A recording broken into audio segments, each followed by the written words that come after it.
Oh, hi, folks. Welcome to another edition of An Hour with Bob. I had to bring this man back because he had just too much to talk about and not enough time. He's the most interesting person I've had on in quite a while. So I got to bring him back. He's Mike Levesque. He used to be the mayor. In fact, he was the first mayor of the former town of, I don't know if it's still a town, I'm going to ask him, town of the town of West Warwick. Did it become a city, Mike? No. It's still a town. Yes. But now you had a mayor. You're the mayor. You were the mayor. Yes. First mayor. Yes. Before that, there were what, town administrators, right? Nope. Before it was just the council, just the town council. They didn't have. Nope. They didn't have Because full-time other cities government usually at all. have. Yeah. No. A town manager or a. Yeah. No. Right. No, it was a town council form of government, and it was the first time that the town became a full-time government, really. So if you just had the council running the show, then it was the town president of the council who was the head guy then. De facto signatory of the town, yes. The Yeah, town he was council, like the mayor almost. yeah, kind of, had to make all the signatures that Right. mattered, sure, yeah. So it was a town council form of government, and the town council was the ultimate rulers of the government. And they had, department heads that worked under them, but it was, as you know, you've been in government a long time, it was a very inefficient form of government. I'll bet it was. It'd take you a month to get a street light put up, for God's sake. Right. So what made them change? Because they finally realized how Yeah, bad off they were? I think the change was that finally there was a focus on it, saying this is crazy, and then a bunch of us, I was included, formed a team, if you will, to collect signatures. We had a charter commission after the signatures were realized, and the charter commission voted to have a mayoral form of government, which was Right. put before the people, and the people voted to have a full-time government through an elected mayor. And I was fortunate enough to be elected the first mayor in the town of West Warwick. Wow. But it's still a town. And, Yeah. people don't realize there really is no difference. You can have a town with 10 million people, Right. and you can have a city with 100 people. Right. It's just what is in the charter, what you call it in the charter. Right, and everyone's different. Like Cumberland's the town, right? Cumberland's still Yes, a town. And, yes. No, I think North Providence is too, isn't it? Yeah, and a little city like Central Falls is a Is a city. mayor. They Yeah, have a mayor. of yeah. So it's just what you decide to call it in the charter. right. There is no. Most people think there's some kind of population requirement. If you reach Right. a certain population, you're a city. Or if you're a mayor, if you have a mayor, it's a city. It has nothing to do. It's all about the charter. Right, and some of the biggest towns some of the biggest areas in Rhode Island are towns and not cities. Yeah. Town of Coventry, the biggest Biggest landmass right. in Biggest in the the state. Yeah. Yep. So, and they're still a town. Well, they don't have full-time government. They have a town manager, but they don't have an What, they have elected 4 or 5 official. fire stations in that Yeah, town. yeah. Right? Volunteers and yeah. So it's just the charter is the rule. It's the Bible. Do you know in Coventry, when I was working with the lieutenant governor, now governor, we went around to the 39 communities 4 different times. Once for to go to the different manufacturers. We hit the 39 communities. Another time we went for the farms, 39 farms, all different things we went in. And one time we went to when we went to the farms, we found that there is a farm in Coventry that is hooked up with Ocean's cranberry juice. Oh, really? Yeah.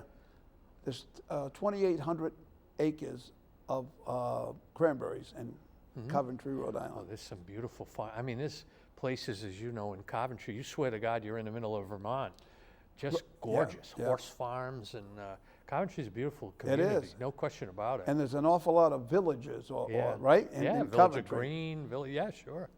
Yeah, beautiful town, no question about it. Now, how does a Republican get elected in West Warwick? How'd that happen? Outwork, outsmart, outspend. That was my motto. Now, back in the day, wasn't West Warwick had a lot of Italians in West Oh, Warwick? no question. It's always been the predominant ethnic group in West Warwick, followed by French Canadians like me. Yeah, the Italian community was always the prevalent community. Going back to when the town was formed in 1913, it was the Irish and Italians that really ran the show there. And again, viewers might not know, but West Warwick is the youngest community in the state of Rhode Island, and it was formed in 1913 when it broke away from Warwick. Yeah, and P.H. Quinn, Patrick Henry Quinn and the boys decided that... An Irishman. An Irishman. We have all the population, we have all the mills, we need our own town, and that's what they did. Wow. Kind of like Virginia and West Virginia. Yeah, they broke away and they were successful, and now West Warwick, I'm guessing, is around the 10th largest community in the state. Warwick always hovers second or third, depending on whether it's Cranston or Warwick. But you know, in those days, Warwick was predominantly Republican, the farmers, and the area of West Warwick, only 8.3 square miles, was predominantly Democratic. Right, because of the mills. And still, because of the mills. The soap mill there. What is Bradford soap? Bradford soap. Yeah. All the mills and, you know, the ethnics balance of the community. The Italians, obviously, were the biggest population, but French Canadians came down there to work in the mills. Down from Montreal to work in the mill, or Same Canada. thing in Pawtucket. Yeah, yeah. My heritage is from the mills in West Warwick, so both sides of my family gravitated from Canada towards the mills in West Warwick. Well, my grandfather on my mother's side, his last name is Dugas. Yeah. And he was a Frenchman from Canada. With his hockey stick and pea soup, right? Yeah, there you go, there you go, there you go. So then you became wait a minute, first of all, how long were you the mayor? 2 terms. 2 terms. Mm-hmm. And prior to that, I was Republican state chairman. So. I was going to get into that, yeah. Now, Republican state chairman in the state of Rhode Island, it's got to be a tough job. Well, it's not for the faint of heart. Let's put it that way. Yeah. And a lot of people, but in those days it was different. You know, you've experienced it, Bob.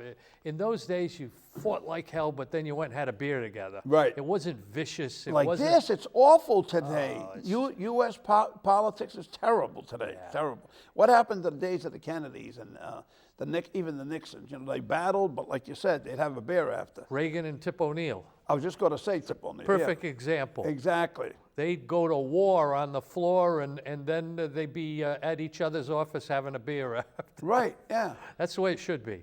Exactly. I wish we got back to those kind of days. Nobody breaks away from their group, which is terrible. Well, that's look terrible. How nasty it is now. I mean, people wishing death on people. People, you know, I've never seen anything like it, and I'm hoping that it changes. But I don't have great hope that it will. But you know, when I was Republican state chairman, nothing to do with me because it happened prior. When John Holmes was chairman, I know John had been a guest on my show. Yeah, John was the best, in my opinion, the best Republican chairman in my lifetime that we had. I followed him by 2 people, but that's when the Republican Party statewide was not only formidable, but could win any election. A governor, a senator, won a lot of times congressman. for governor. Won several times for governor. Yeah, and Claudine Snyder broke the mold for Congress, and Ron Makeley, and then we had Arlene Violet, of course, as Attorney General, Susan Farmer as Secretary of State, and the list goes on. And Almond as governor, Chafee as governor, Link Chafee, Kacheri. Yeah, so not that we had parity with the Democrats, but we were formidable, and we had the ability to win any seat. Right. But that's kind of changed a little bit, I'm sorry to say, and We haven't had a And not for the better, by the way. no, we haven't had a constitutional office holder in quite a while. I think probably Governor Kacheri was the last. Right, right. So can be competitive, but it takes an awful lot. And sorry to say, we're not competitive in a lot of hopefully that will change. I mean, when President Trump wins communities like Woonsocket and West Warwick. That was crazy. That was crazy. He won know. 40% of the electorate in the state of Rhode Island. Yeah, I mean, so it shows that if you have a message that resonates, Right. people will go to the other side, and so there's there's certainly hope. So it's not an issue where it's impossible, but you got to be competitive. You got to have the right message. You got to have the resources. You got to the be resources are competitive. the biggest thing. That is the biggest thing. If you don't have the money, you got no shot. No shot at all. No shot Because at all. they'll just roll you over. you Oh, know? no question about it. And that's been what the problem was with the Republican Party. But as you see nationally, President Trump, like him or hate him, and there's both sides of the aisle. Sure, absolutely. But he has reinvented the Republican Party into the working person's Right. party He's now. flipped it on the He Democrats. flipped it on the Democrats. Now the Democrat Party, I would argue, and obviously I'm from a different perspective of a lot of people, but I would argue that the They're Democrat... more Republican they're what the Republicans used to be. Yeah, and now you see the Democrat Party really run by the coastal elites and Hollywood, and now the far left, I would argue. Right, absolutely. Now you have... And these PACs and these billionaires. Yeah. Most of Charlie Kirk, who Yeah. I never even knew existed Yeah. until about a month before he got killed, yeah, said that almost every billionaire in this country that was involved throwing their money in politics threw it to the Democrats, yeah, with the exception of Tesla, with the exception of Musk. Musk. Yeah, yeah. I mean, it's coastal elites. It's Hollywood. It's if you look at an election map, you see the coastal states that East and West, went yep. Democrat, in the middle of the country Right. all went Republican, or most Most went of them, yeah. Republican. So it's a change I never thought I would see in my lifetime, Right. where working people are really gravitating towards the Republican and the young people. But so, you know, politics is a waiting game, and there's always cycles, and there's always Right. so. I think the future is bright for the Republican Party with the right leadership, and as you just said, Bob, you got to have the resources. Yes, to do yes. it. You could be the smartest guy, you could give the greatest speech. If you don't have the money to be competitive, You forget don't. it. If Go you home. can't get your message out there, Right. you're going to lose. Yeah, yeah.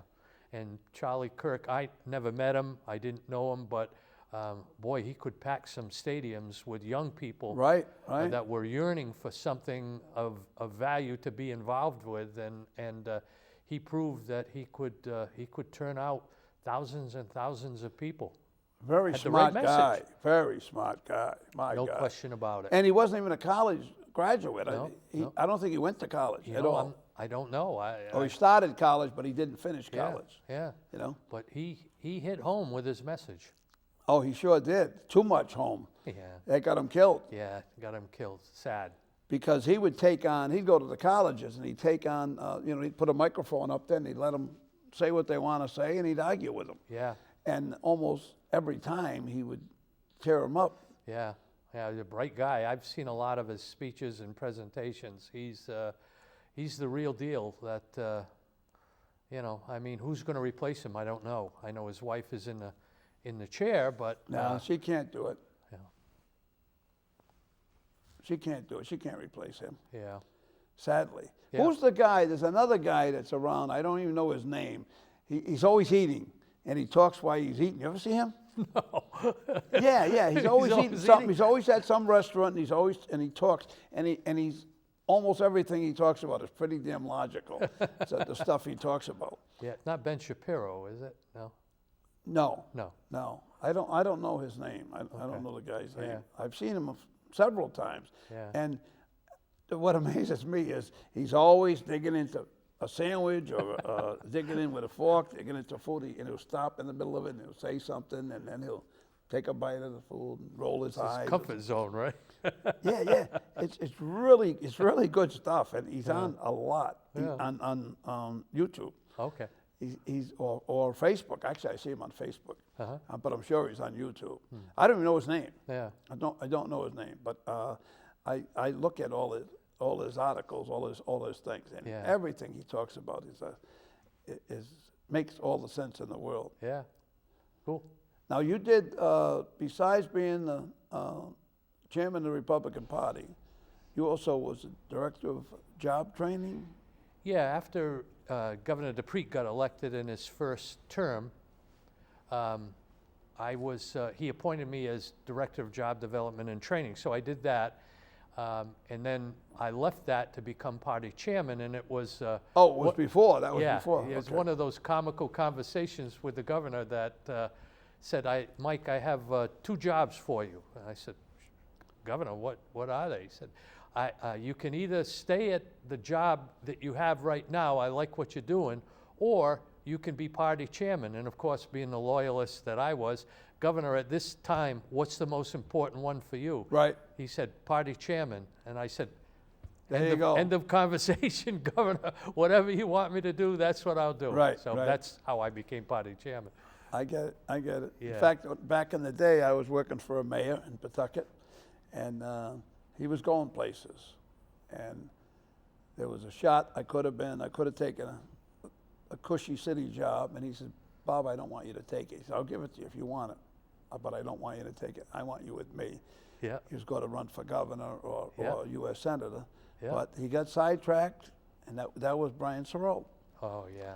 He was a sharp guy. I want to know something? I always saw him in the governor's chair. Absolutely, or He U.S. had Senate. all the character, Yep. all the characteristics to do that, and well spoken, Yep. deliver a speech like no one else, bright as hell, and an all around good guy. And he got involved with something that a lot of our friends did in those days, Yep. and Yep. that unfortunately Took him down. took him down. But I liked Brian a lot. We were very friendly. I was special assistant to the mayor at the time, Yeah.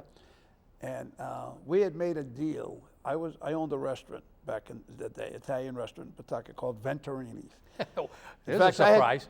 Yeah. I had somebody come in one day and they said, "That's a beautiful name. How'd you come up with that? How did you arrive at that name?" I said, "I actually had nothing to do with it. It was Yeah, my yeah. great grandfather."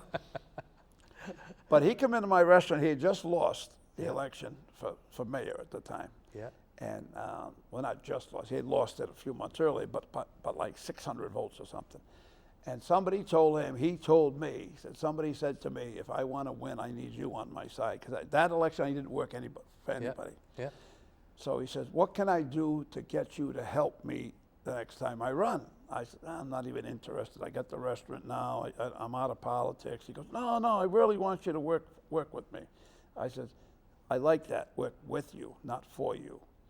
He says, whatever you want. Yeah. And I said to him, really? Okay, here's what I want. I want total freedom to do what I want, and I don't want to answer to anybody but you. He goes, well, what do you mean, why? I said, because I know people are stealing the gas out of the gas pumps over there, right? And I also know that there's a guy working in one of the garages that is going to bar rooms, and he's selling tires and he's selling batteries that he's stealing from the city or ordering from the city. And he also owns a Bronco, and the city doesn't have a Bronco on there in their inventory. Yeah, and he orders 2 new fenders, bumper, grill, side panels, and everything for the thing. I said, I want freedom because I hate a thief. Yeah. Nothing I hate more than a thief. Yep. Plus, I'm a taxpayer, and he's stealing from me. Yep. And these people stealing gas are stealing from me. Yeah. And I said, on top of it, I don't understand why you have one pump for high test. What vehicle needs to be high test gas in the city of Pawtucket, right?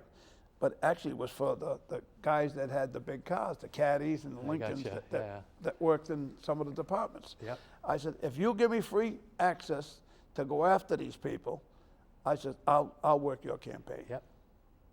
Now, I'm telling something that nobody that doesn't know me close doesn't know about this, but I'm telling you this now, and everybody else this now. That's the reason why I went to work for Brian Soul, and I love the guy. Yep. He was, other than, like you said, he ended up having a problem, and that's why he went down, and I really think he got the shaft, because Yeah. people say, well, you know, he's a politician, he should have went to jail, and he did. He spent 5 years in jail. Yeah, he did. But you know what else he lost that no other person would lose? If he was a plumber, he'd still be able to be a plumber. Yeah. If he was an electrician, he would have been able to be an electrician after he come out. He's a lawyer. He's a lawyer. And yeah. he lost the right to be a lawyer. Yep. He lost his way of life. Yeah. That's not fair. Yeah. Yeah. And total gentleman.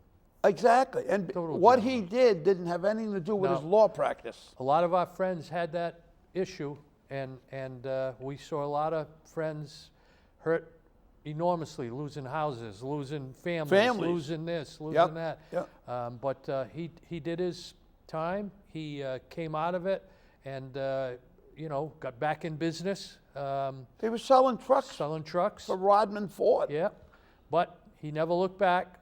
I don't think Brian has a mean bone in his body. No, the nicest guy Yeah. you ever want to Yeah. meet. Yep. When he would finish his speech, he would come over to me, and we'd either walk out of the room or we'd go into the bathroom or something. He'd say, how'd I do? He always did. He always, because before his speech, I would videotape Yeah, him. yeah. And I would critique him before any one of his speeches. I could see that. And we had a speechwriter who was very articulate, but overly with the big words. I gotcha. And I would take the speech and rewrite it. Yeah, knock out the Knock big out words. all these $10 words, right? And put it. And I said, Yeah, you're in make it the plain. local area here. You're Plain, not New yeah. York City. Yeah, yeah. And after every speech, he would always did it. He would come to me, go, how did I do? And critique him. Or Yeah. we go out and sit in the car or something to talk about it. Yeah. I don't think I did this well. And I tell him, he liked me because I told him the way it was. I'll let you. And And by the way, congratulations. You're about to be inducted in the Pawtucket Hall of Fame. true words, yeah. Yeah, I was shocked at that, by the way. No, I think it's great. Well, you're already in the Rhode Island Hall of Fame. Right, yeah. You're going to need a new cupboard for all your Oscars. That was funny because I had some enemies in Pawtucket over the years because you made some people mad when I knocked off, when I ran the ward, against their ward committee, and I knocked off 5 of them. Can't go on the field without ruffling a few feathers. Right, yeah, yeah. It was, it's been interesting to deal with it, but again, dealing with Brian Sirota, about 2 months before he got caught, got taken out, I had told him, I said, Brian, if I see something wrong, I'm out of here. I've been hearing stuff, inklings.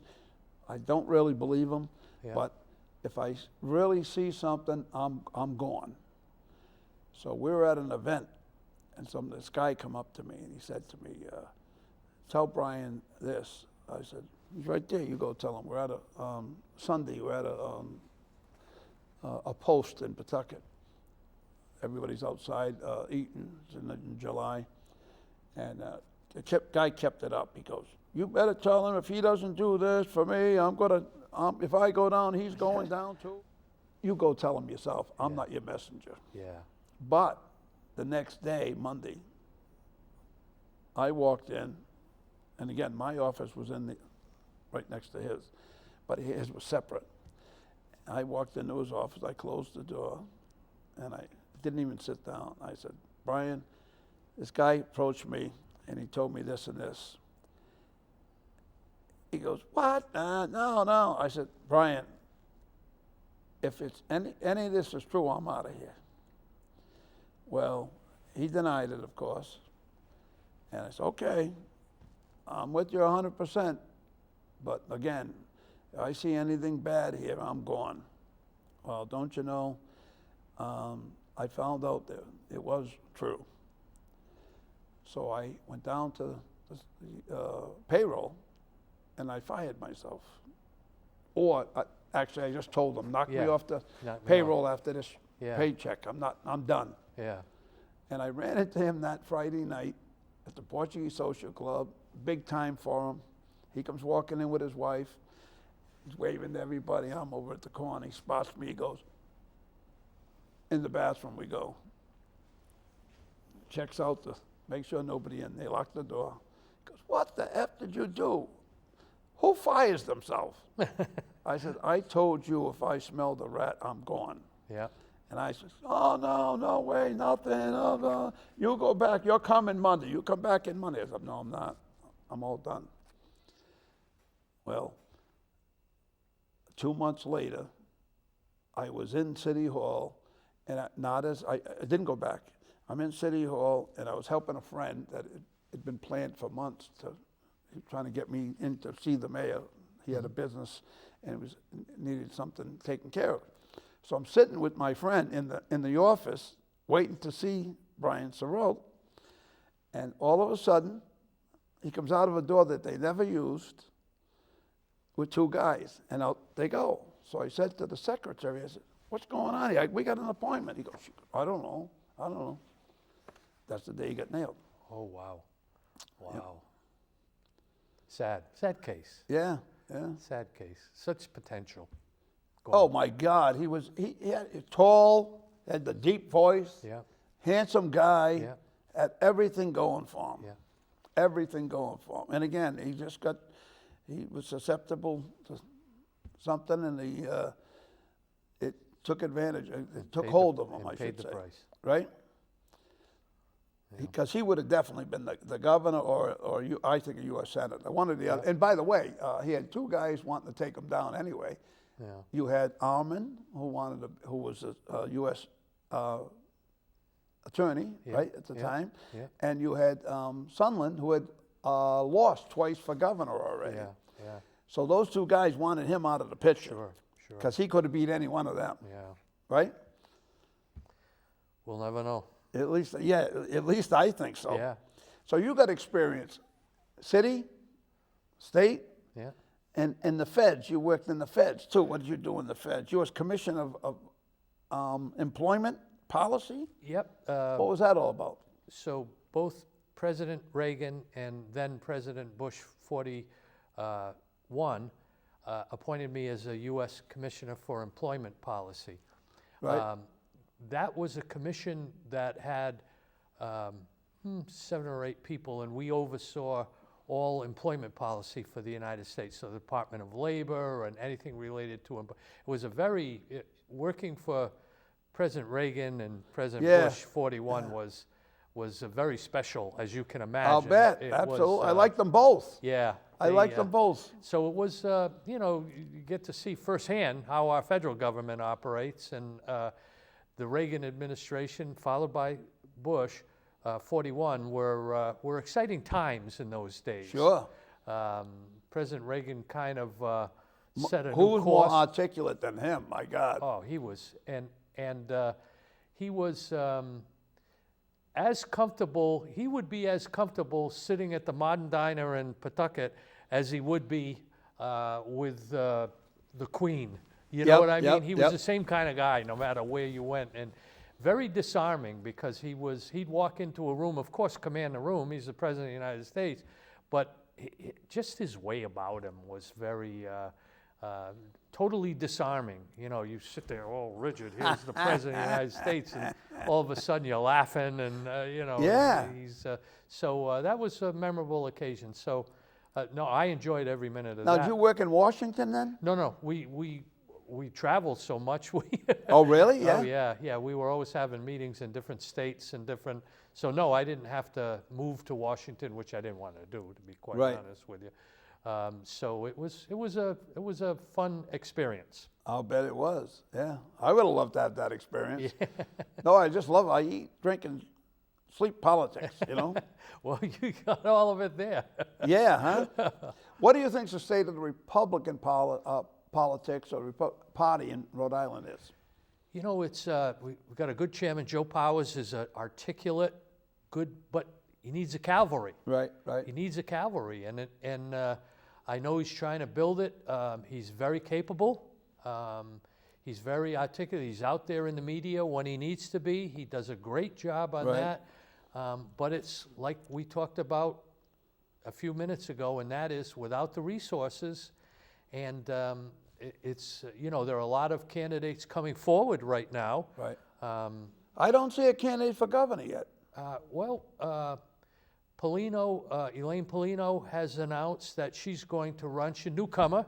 Right. Now, what about her? Her Polino. background is I think she's in acting background and writing background, new to the scene. Is she a Rhode Islander? Or? Yes. And then, of course, Ashley Ashley? Kalis is looking at. Right. Aaron Gukian is looking at it. I know Aaron, yeah. He's been on the show. Yeah. So there are at least 3 people right now that are, Right. one has announced, and there could be a couple more. And, other people for Congress, other people for Attorney General. So they're starting to filter out, but I'm hopeful that they'll all announce before the end, because a big mistake a lot of Republicans. Too late. Too They late. get in too late. They announce in June. Exactly. What can you raise and what? In Unless 2 you're months. personally Or wealthy. 3 months. Yeah, unless you have money yourself, God bless you. You if got to do. be in before December. You have to. You have to. Absolutely have to. You have to start building your team. You A have coalition, to start building whatever the you wanna call it. coalitions. It's a difficult task, not impossible. It's been shown over and over again by Almond, Kacheri, Chafee, that it can be done. Right. And now, heading into a whole new world, really, like we just said, you got to get out early. You got to get out seriously, and have to start going to all the cities and towns. You have to start making yourself known if you're not known. Everywhere, yeah. Yeah, and there's no shortcuts. No. And there's Well, no. there is a shortcut. If you got like $10 million, Yeah, that's the you shortcut. buy your way in. But, Right. But that notwithstanding, there's no magic potion other than hard work and raising money. Like Buddy Cianci used to say, I go to an opening of an envelope. Yeah, that's what you have to do. Right. Because he was a Republican first, as you know. no question. He was a prosecutor. Right. So Buddy was a character, to say the least. Quite the character. Oh. I knew Buddy quite well, by the way. He was Yeah. definitely a character. And, the business community also needs to step up, because there's some crazy bills being filed. Bills like, by the far left, that are filing bills like, we want to tax your worldwide wealth. What? Oh, yeah. We want to have it so that if you want to sell your business, you have to first offer it to your employees, and your employees can see multiple years of your books. There's all crazy stuff that they're looking at right now. But there is hope that I see, and that is there's a new group formed, the League of Rhode Island Businesses, filed by Dave Levesque, no relation, but we call each other cuz. We have another Levesque too, right? Yeah. There's another Levesque that's well known. Yeah. Oh no, that's David. That's David. David. He runs Rude Awakenings, right? Rude Awakenings, yeah. Yeah, he was on the show a long time ago. Yeah, but the league is getting traction. They're backing people on both sides. It's people don't even, the league doesn't even ask internally Republican and Democrat. Yeah, they just want to get common sense people. Right. And they're already having candidates. They're already financially supporting candidates. This could be one of the key efforts to bring sanity back to Warwick, back to Rhode Island. You go back to your West Warwick roots. Remember, I'm from L.A., and people say, Oh, you are from L.A. Mike, you're from L.A.? Yeah, Lower Arctic. That's where I'm from. Oh, God. It was L.A. You got me there, kid. I got you, Bob. You got me there. L.A. Wait a minute. How the hell? How'd you get to L.A.? Yeah, Lower Arctic. Lower That's where Arctic, I'm from. huh? I'm from PA. Yeah, from Pawtucket, Well, that used to be the. PA, when yes. Instead of 7-2, it was PA. PA, yep. Your phone. Yeah, number. like West Warwick was Valley, Valley 1, Valley 2, Valley, yeah. Yeah. So anyways, there's some good efforts going on in Rhode Island to try to change things, and hopefully it'll be successful, because Rhode Island doesn't benefit when there's crazies on the right or the left. It benefits when people are down the middle and Right. reflecting what Rhode Island And is that all was about. what Biden was supposed to be projecting. He said he was going to do. He was going to bring Yeah. the middle, bring everything back to the middle. Yeah. Unfortunately, he did not do that. Yeah, no, he didn't. And, you know, that's what's missing. That's what we got to make sure happens, that regardless of the party, that we're in the middle representing Right. what really Rhode Island is, you know? You know, I looked up, do you know that they give visas for people? They used to call this the melting pot of the world, right? Mm-hmm. The United States, because they allow 15,000 Greeks, 12,000 Italians, 14,000 Frenchmen, all different nationalities come in the country. Do you know what the allocate or the a total amount that they allowed in this country, or allow in this country legally, is? 680,000. That's it? That's it. Wow. Think about that for a minute. Yeah. They used to allow 680,000 or 685,000, it might be, legally Yeah. for any nationalities. Yet they're bringing millions across the border from one, not nationality, but one language, Yeah. right? And that's where I have a problem with.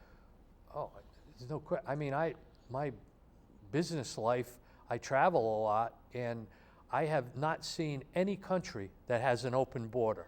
I know, and they talk about it. Oh, got to have an open border. I mean, that is the nuttiest thing, especially after 9/11. Absolutely. You would think just the opposite. And look at the price we're paying now, and we don't even know what the price is yet, because unforgivable to me, and it's hard to separate politics from this, but when you have 300,000 children crossing our border and you don't know where they are, Right. that is a scary, scary thing.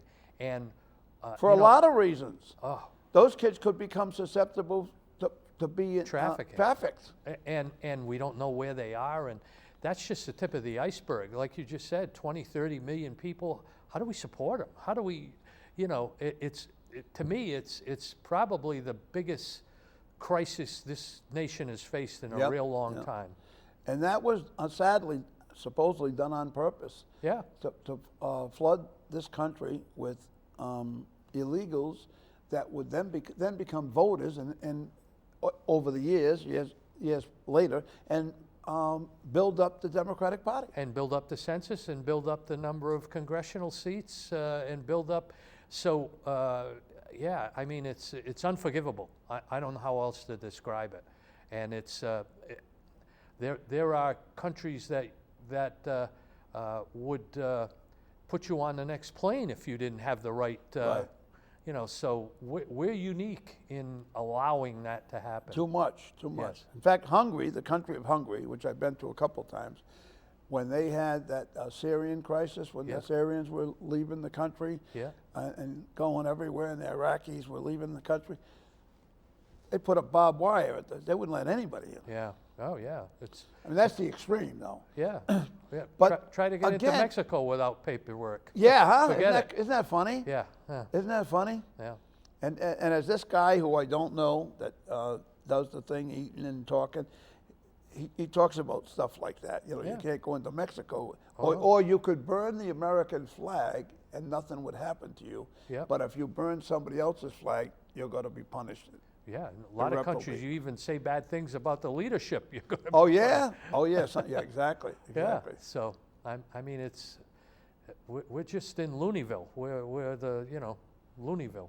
And I don't understand why they have a problem with when our military blows up a boat full of cocaine, and they're saying that they don't have due process or whatever. I mean, these people speeding up the coast trying to get here. In one case, they nailed a boat full, supposedly $400 million worth of drugs.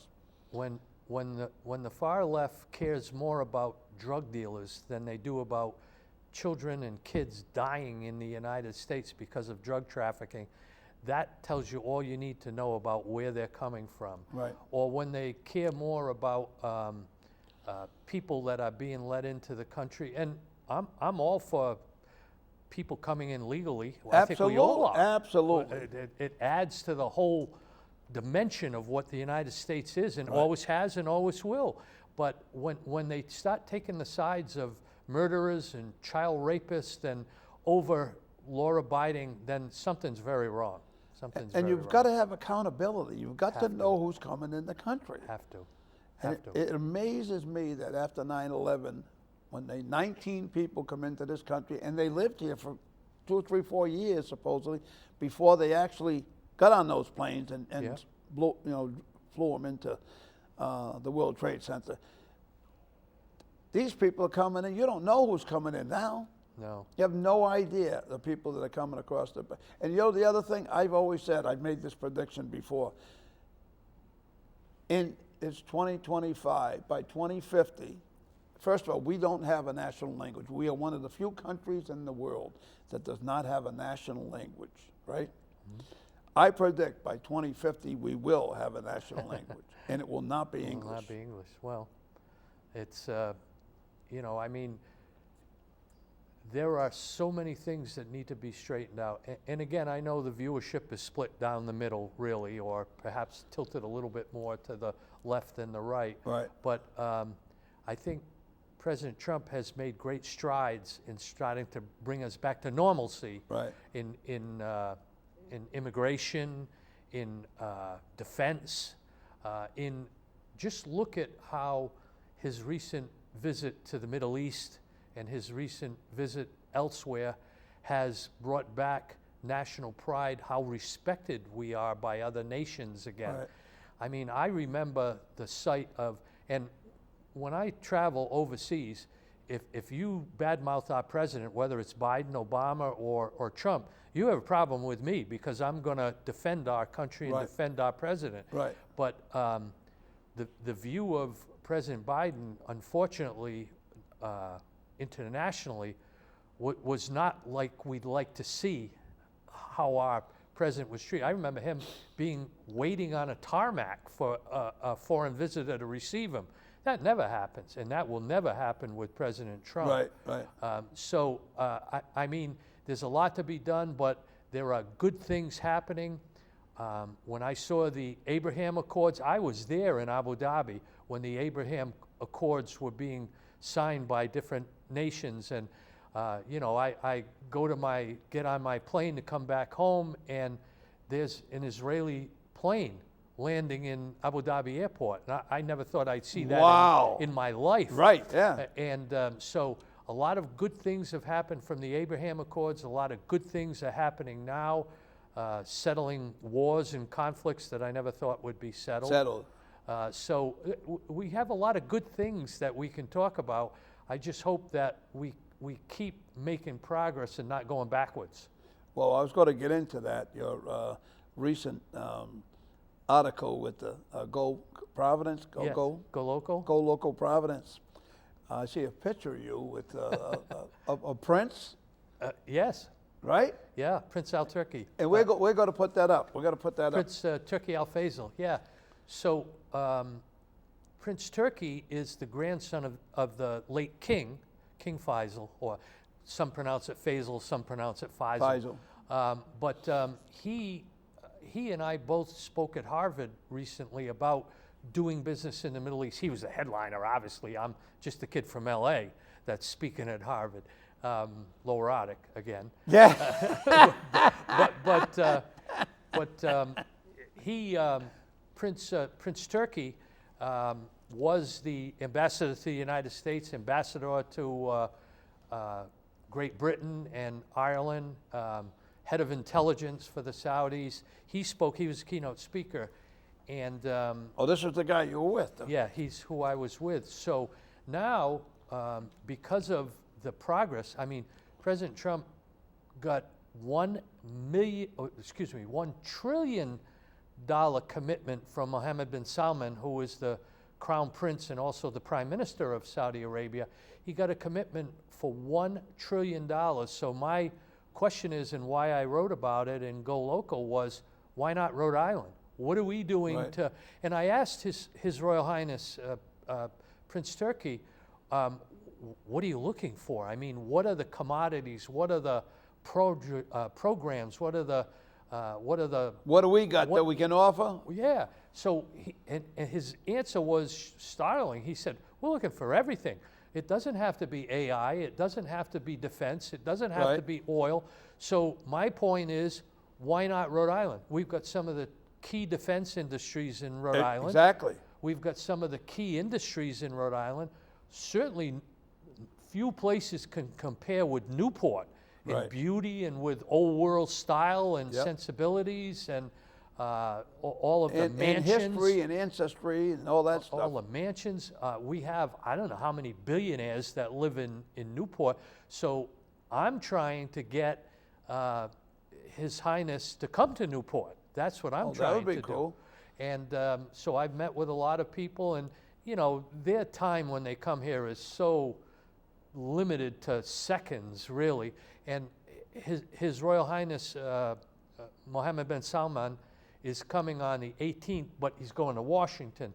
So I'm hopeful that with my relationship with... You can get him to make a side trip?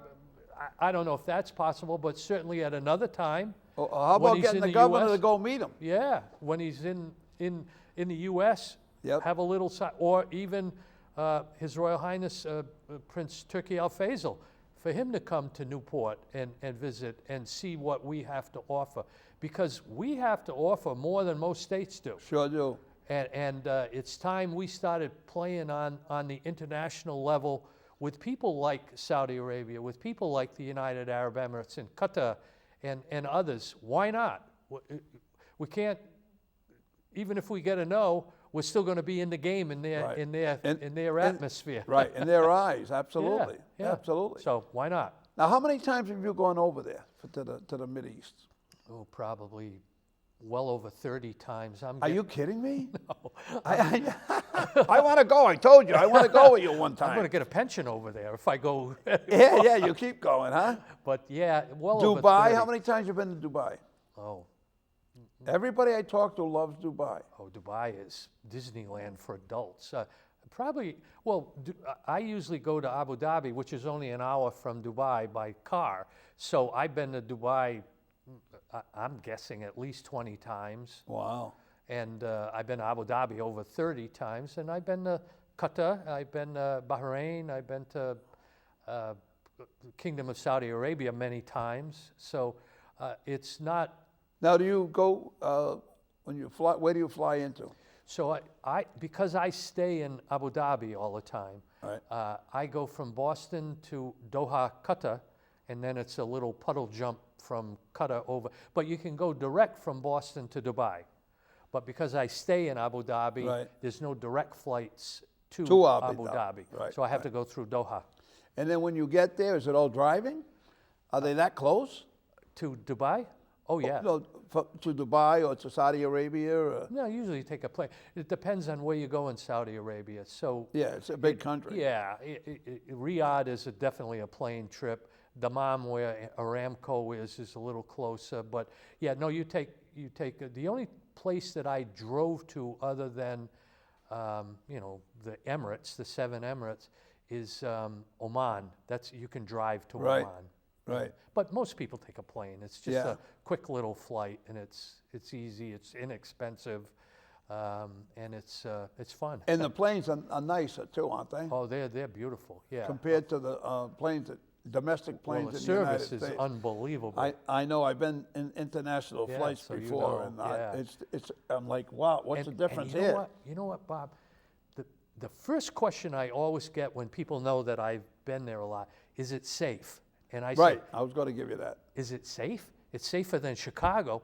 If you drop your wallet in Dubai or Abu Dhabi, you'll have 10 people running up to you saying, sir, you dropped it. Here it is, here it is, here it is. There's no crime, there's no gangs, there's no crime, because they'll put you on the next plane. You'll be out of there. Right. Or you'll be in jail or you'll be in bad shape too. So it's They're the most gracious people in the world. They are very welcoming. Where you're in business, I'm in business. Where we take people out, we'll go get a steak and a baked potato and a salad, Right. and we'll be done in an hour.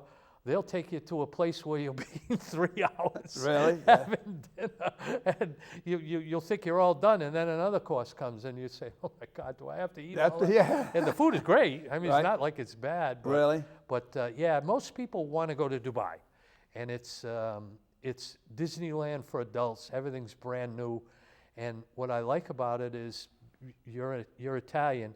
If you go to an Italian restaurant in Dubai, the chances are 99 to 1 that restaurant was a restaurant that was in Rome or in somewhere in Italy, where one of His Highnesses, and there are many of His Highnesses, that went there, loved the food, and say, "We want you to put one in Dubai." Really? Oh, Yeah? Yeah. So, the French restaurants, all ethnics, all very safe, all very good. How are the prices in the restaurants? So the restaurants and the hotels are very similar to ours. Right. They're about the same price. The only thing that is super expensive is land. So one of the projects I worked on was Land? Land, yeah. So it was with Viacom. Viacom, which is MTV, Nickelodeon, Comedy Central, Paramount Right. Studios, were thinking of being involved in a hotel in Dubai. And my job was to get His Highness to participate in it, so that he would be a partner in the project. And the reason is that land costs are probably between $20 and $30 million an acre. Wow. So if you wanted to build a hotel, you needed 3.5 acres.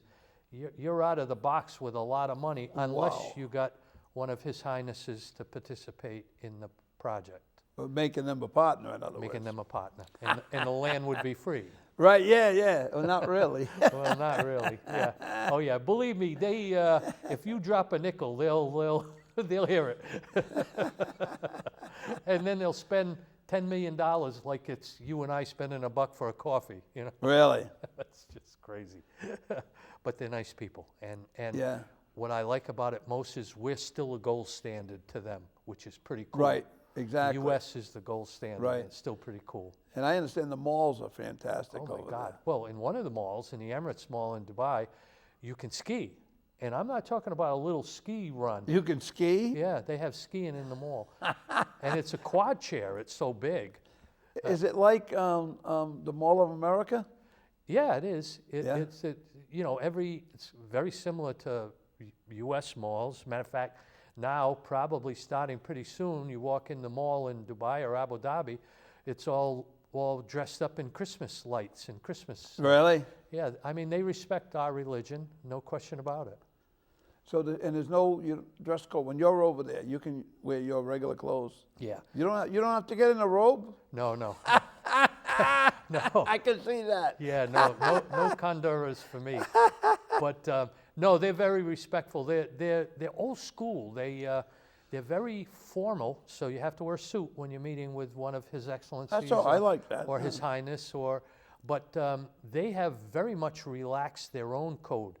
Before, if they went into a restaurant or what have you, they had to have their headscarf and their condoras. Right. But now they're allowed to if they feel like wearing Western clothes, they can do that. Yep. How about the woman? The women? It's a matter of respect. So if you're you don't have to be from a royal family, but an affluent, well, they're all affluent, but if you're from an important family, Right. out of respect for their father or their grandfather or their uncles, or they will wear, in women it's called an abaya, the gown, and then the headdress is called a shayla. So they will wear that. They won't be fully covered. They don't do that. Most don't do that. Some do. Right. But they will be covered out of respect for their Sure. family. And then most occasions you'll see them in, they'll have $10,000 worth of clothes on between their watches and their clothes. Right. Yeah. But they're very westernized, and you see guys with with the guys at Condora, with the Condoras and New York Yankee hats or Red Sox hats. No on. kidding. Oh yeah, it's cool. Wow. It's cool. Wow. It's a Hey, nice- before I forget, you're a realtor, right? Yes. What kind of realty? Yeah, I only do really like commercial, and it's only once in a while. It's occasional. Right. I get involved in a couple of 3 deals a year. I still have my realty license. So it's something I enjoy doing. I've been doing it for 30 years, but it's not my full-time job. Well, I'm thinking about selling a couple properties and buying, but I'm going to get killed with a capital gain. So the 1031 exchange is Yeah, a there you go. possibility, right? Yeah, sure. Yeah, the 1031 is pretty convenient for a lot of people that don't want to pay the capital gains. Right, And right. So prevalent, and every agency that does real estate uses it. And there's some real good agencies in Rhode Island, no question about it. Right. And some tied to the big boys in New York and California and all that. Right, right. Final question. Yeah. Who's going to win the governor's race? Oh boy, you got me on the spot, my friend. Being a Republican, obviously, I'm hopeful we're competitive. Right. And I think we'll have people. Ashley Kayla spent almost $5 million I know. last time, so she's got the guts to do it. But her husband's going to back her. Yeah, well, that's the question. He's got to do a lot of plastic surgery to pay Yep. for that. On the Democrat side, I'm friendly with all 3 of them that are Right. thinking about it now. Dan McKee and I have been friends for a long time. When Me he too. was mayor and Yep. I was mayor, and I was mayor before he was mayor. I'm older than he is a little. Oh no, I don't. No, know you're if I'm- not. No, I'm not. But anyways, and I'm really good friends with Joe Shikachi. He's probably the person that would probably, because he has such a fundraising edge right now. Right. You and think he's going to go, though? you know what? I think he almost has to take a serious look at it now, because that window only opens certain times. He's Right. the speaker now. Right. There's only a certain shelf life in Rhode Island to being speaker. Yep. And Joe is very well liked, and Helena Folks is a very, very sharp woman. She is. She is. So who knows what's going to happen on that side, but one thing I know is that if it turns into like the old days of a battle. a battle, it could hurt the Democrats coming out of that primary. Right, exactly. It could Yeah. benefit the Republicans. Yes. Well, thank you for stopping by. Oh, it's a you pleasure. spent the whole hour with Bob. You This- got this- short change last time. You know what? That's why I brought you back. This is my lucky day, buddy. Oh, it's a pleasure. Well, Thank you. Thanks for coming by. Thank And you, thanks for sir. spending an hour with Bob. You know what? Not many things I'd rather do than that, my friend. Thank you very much. And folks, thank you for spending an hour with Bob. Until next time, see you.